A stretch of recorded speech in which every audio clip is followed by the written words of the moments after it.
Welcome to Scorched and a general mid-month reading for the sign of Taurus, Sun, Moon or Ascendant for the last 2 weeks of February. So it's going to be shorter than the main monthly reading, obviously, because we're only covering that 2-week period from the 15th to the 28th of Feb. And I will try not to pull any clarifiers now. So if you haven't seen one of these videos before, for the mid-months, what I do is I like to look at where you are right now, and then have a look at what this energy is trying to teach you, or what it's trying to prep you for, right? Because the two things are, well, they're totally related, at least. So I just find it easier to navigate challenging energy if I am looking for why it's presenting in the first place. You know, I think it's a really valuable thing, and I think it gets us into the swing of really being able to detach a little bit from what is right in front of us, right, and look at things from more of a macro level, right? Stops us getting bogged down.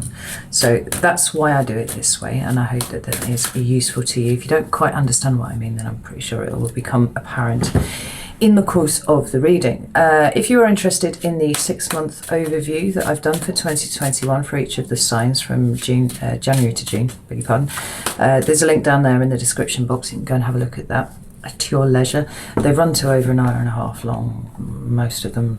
Some of them go a bit longer as well. So if you're interested in that, I think it's pretty good value for what it is.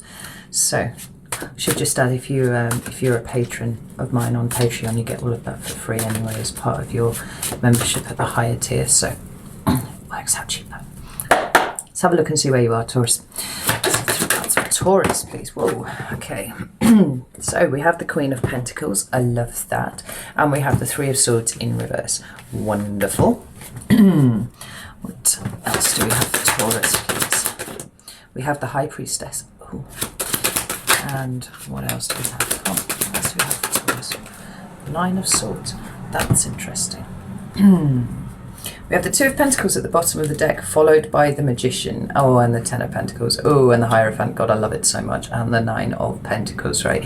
Taurus, you're looking to be in a good place at the moment. Don't be concerned about this Nine of Swords, because I actually am feeling somewhat of curiosity, actually, is the word that I would use about that. But I'll explain when I get there. So we have this Queen of Pentacles and we have the Three of Swords. This Three of Swords is in reverse, so shut this fucking window. So I'm not concerned that at some point in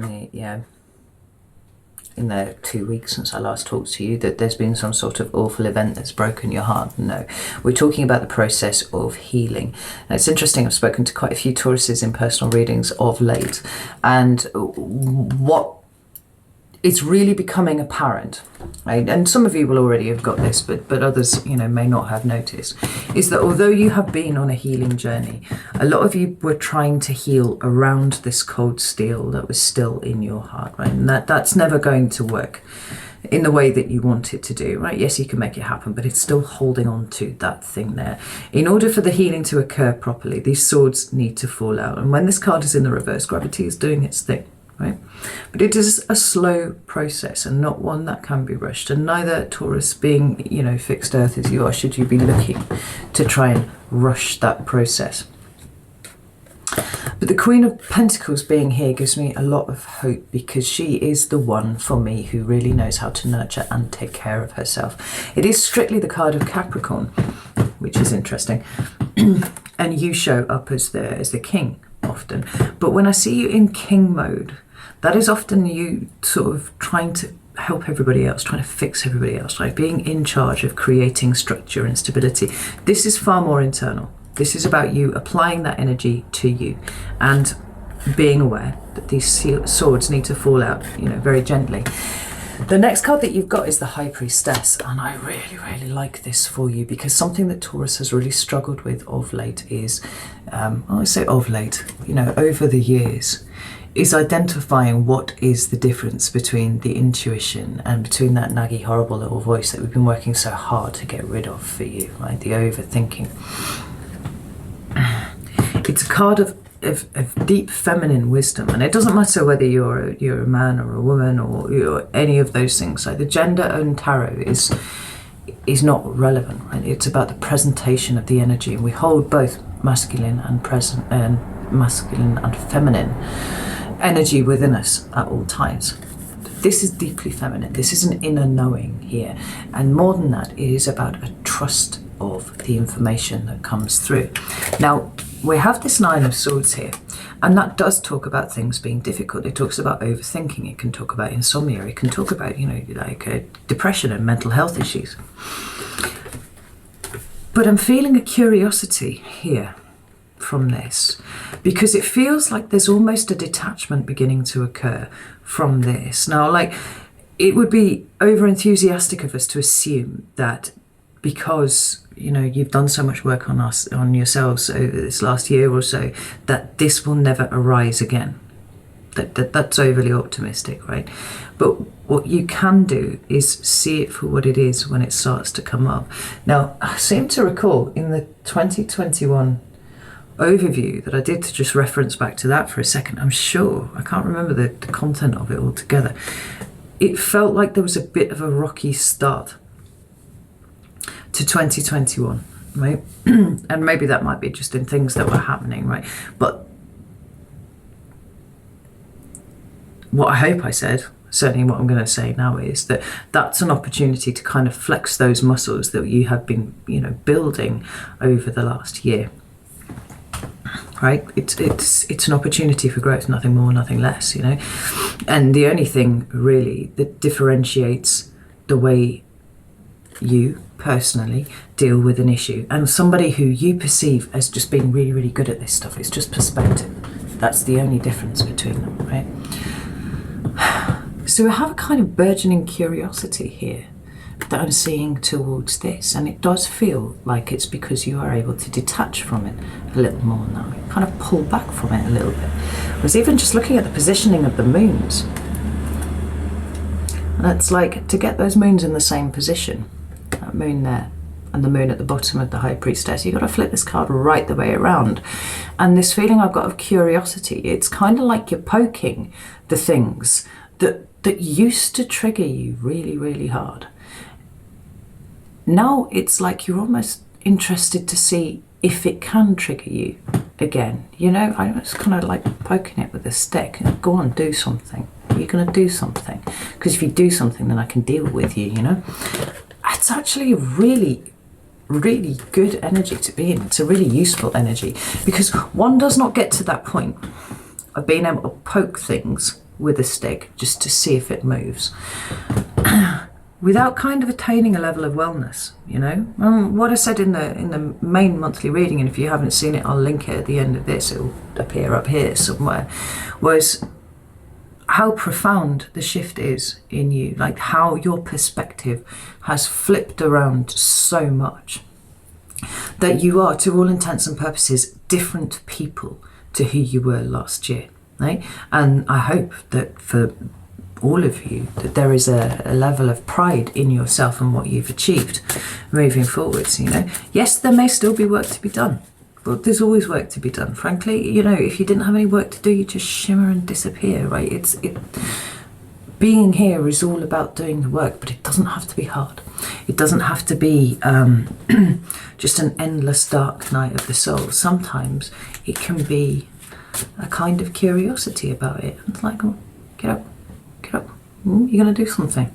It's how it feels to you. And it feels like it's an important part of your... it's just turning that round out of reflex, because I like to have my cards all the right way. But actually, let's address that. We've got the Five of Pentacles in reverse at the bottom of the deck, right?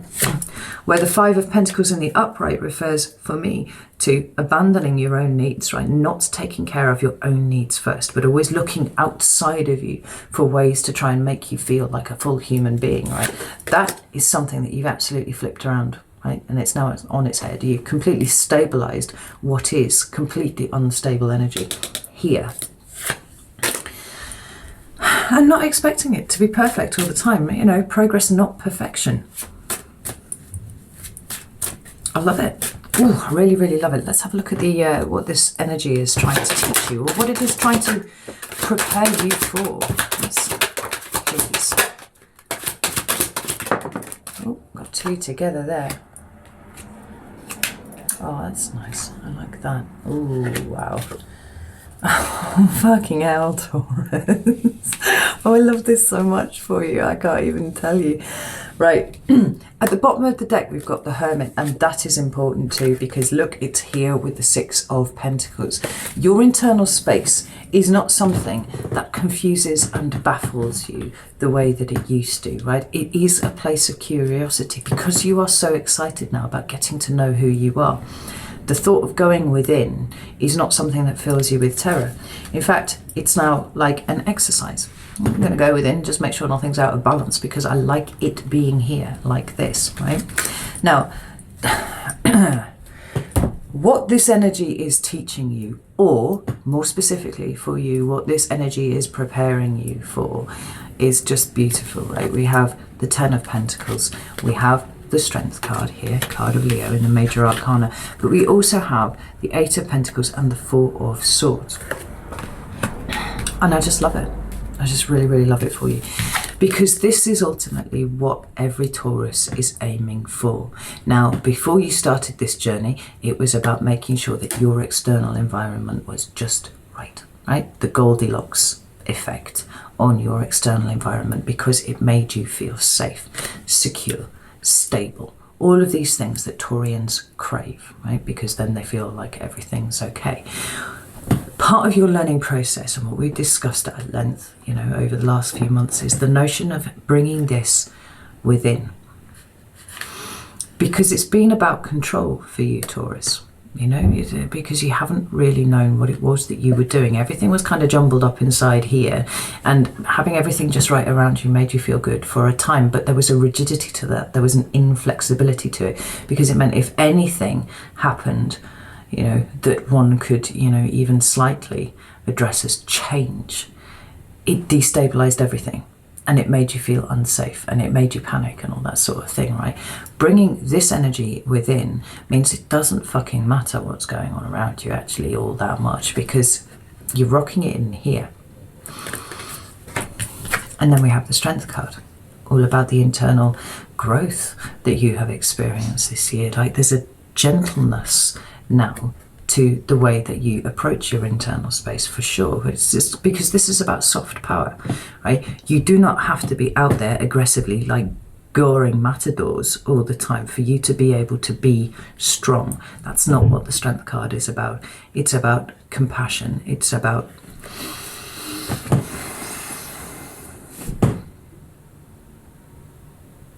being gentle, you know? We take this card here. In a usual depiction of this card, what we have is a maiden and a lion, right, together. And she's just, you know, she's leaning over the lion. Let me show it to you actually. She's leaning over the lion. That lion could literally tear off her own face, right? It could do that because it's a big, savage, wild beast.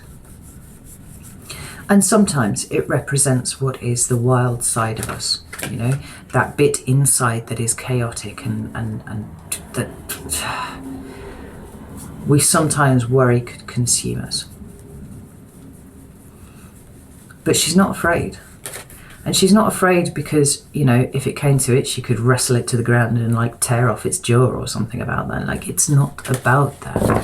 What there is a level of trust between the maiden and between the lion. It doesn't want to hurt her, and she knows it doesn't want to hurt her because she has nurtured it. She has cared for it, right?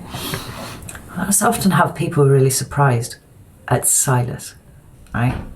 Because when I'm not all overweight from the effects of lockdown and not training, you know, when I am kickboxing every day, which is what I like to do, go down to a whip of a human, right? And I have this massive dog, this enormous dog who's nearly as big as me, probably weighs more than I do now, right? He's a big, big animal.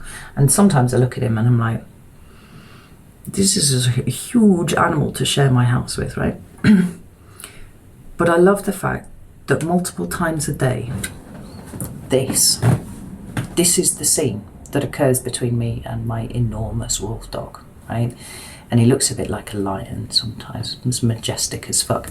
It's exactly this, right? Silas could eat me if he wanted to. He could eat every single person in this house. Does he want to? No.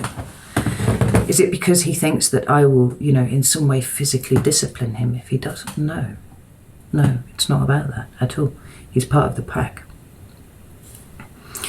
He loves me because I protect him. Because since he was a little puppy, you know, I have been in charge. And he looks at me just like that lion is looking at that woman. There, right? Gaze of adoration. I don't need to be able to wrestle him to the ground and pull off his jaw or anything like that. Why would I need to? He trusts that I will always do the best thing for him. This is what's going on here. There's a level of trust that you know, the soft, nurturing part, the feminine part, will always look after this active, wild, masculine part, right?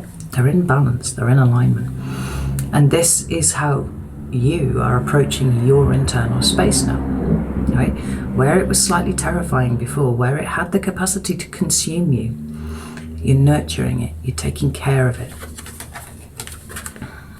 you know? And there's no fear there of being consumed anymore. And we have the Eight of Pentacles and the Four of Swords. Now, I've described at length how I think it is possible for you, and this is what I do, to do this kind of work on the fly now. Right? This is not a kind of sit at the desk and go, right, you know, flex fingers, now I'm going to do some shadow work, and now I'm going to work on myself. It's not like that. It's about being so very present that you're paying attention. You're paying attention to what comes up. And sometimes if nothing comes up, you're going looking for the things. So you can poke it with a stick. Oi, are you still there? Are you still alive? Perhaps it is that you're looking over old situations and the way that you would have dealt with them before. Because don't forget, we're in Mercury retrograde at the moment. And seeing how you would now deal with those things differently. Right? How what was at times a long dark night of the soul would not now occur because those triggers are gone, because you are in this state of balance between the gentle part of you and the wild part of you. You know, you're applying that care to this great big beast inside. Here is the work. Here is you doing the work. And here is that state of gentle repose, almost as if dead, you know. It's but it's not withdrawing from life. It's about maintaining inner peace. It's the Hermit at the bottom of the deck there, right? Cultivating your peace, working on your peace, right? It is this whole thing that you're in right now is about getting you to a point of mastery at self-examination, keeping yourself level, keeping yourself balanced, allowing yourself to grow, and all the while being you know, in gentle control of it. Because if you're being mean to yourself, you're doing this wrong. And I think I've said that to you enough times over the last over a year now.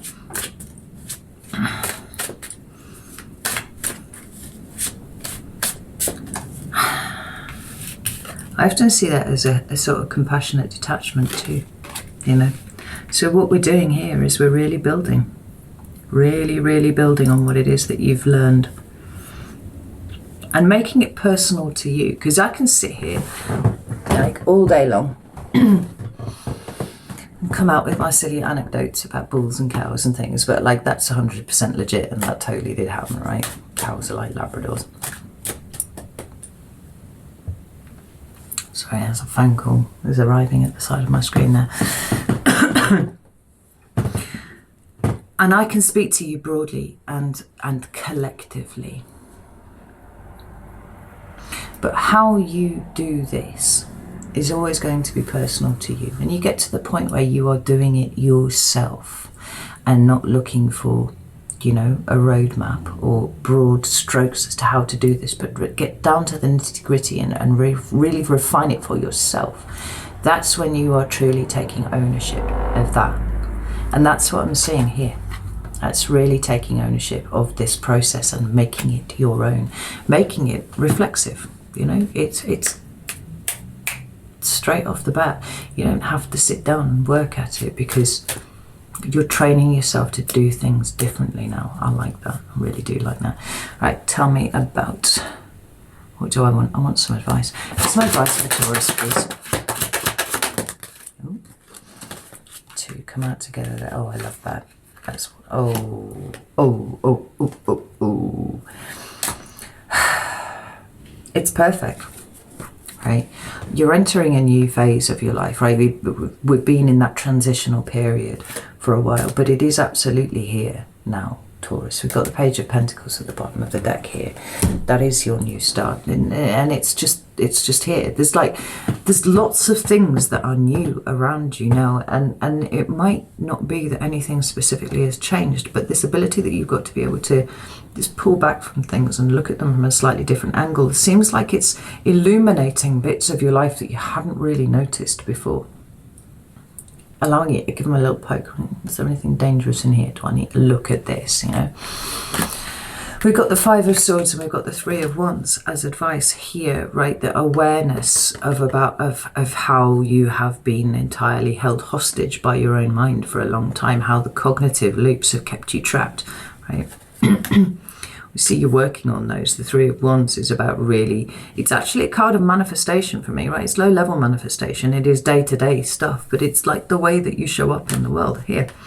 This crow's looking towards the star, and the star, as we know, is a card of Aquarius, but it talks about the future, and it talks about healing, and it talks about hope, and it talks about all of these things together. Connection, almost, too. This crow is turning its back on the way that it did things before, right? It's keeping your eye on where it is that you want to go, whilst enjoying where you are right now, right? With very little reference to the past, where it doesn't serve you anymore, right? You've learned some really valuable lessons, but you don't need to take all of the emotions. You don't need to take all of that with you at all, right? It's perfectly possible to put that down. We've got the Page of Swords here. Your mind is expanding. Right? To go back to the cow bull thing, you know, what we talked about in the main monthly reading was that the fact that you are a bull, and you have been completely fucking unaware that you are a bull. You basically thought you were a cow for all of this time, right? This is expanding your mind. Every time you look at things differently, it's creating new connections in your brain, right? It's expanding everything. And we have the Empress, like we have you finally swelling up to be in the world. It's a card of Taurus. It's an authentic presentation of your energy. You are really headed towards the ability to start being that pregnant or fertile, creative energy of Earth. You know, not rigid, not inflexible, not dogmatic, but gentle and flowing, you know? Moving to the beat of your own drum rather than, you know, anything else.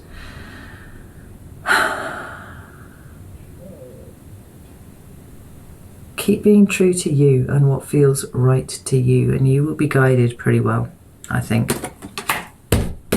Right, I'm going to leave it there, Taurus. As ever, I hope that this has been useful to you, and, you know, it's only ever the intention that I set out with at the beginning of every reading. Cool, I'm struggling with my words today. I've been in a right funny, lightheaded kind of mood all day. Anyway, I hope that this has helped. Know that I love you all very, very much, and I will see you soon.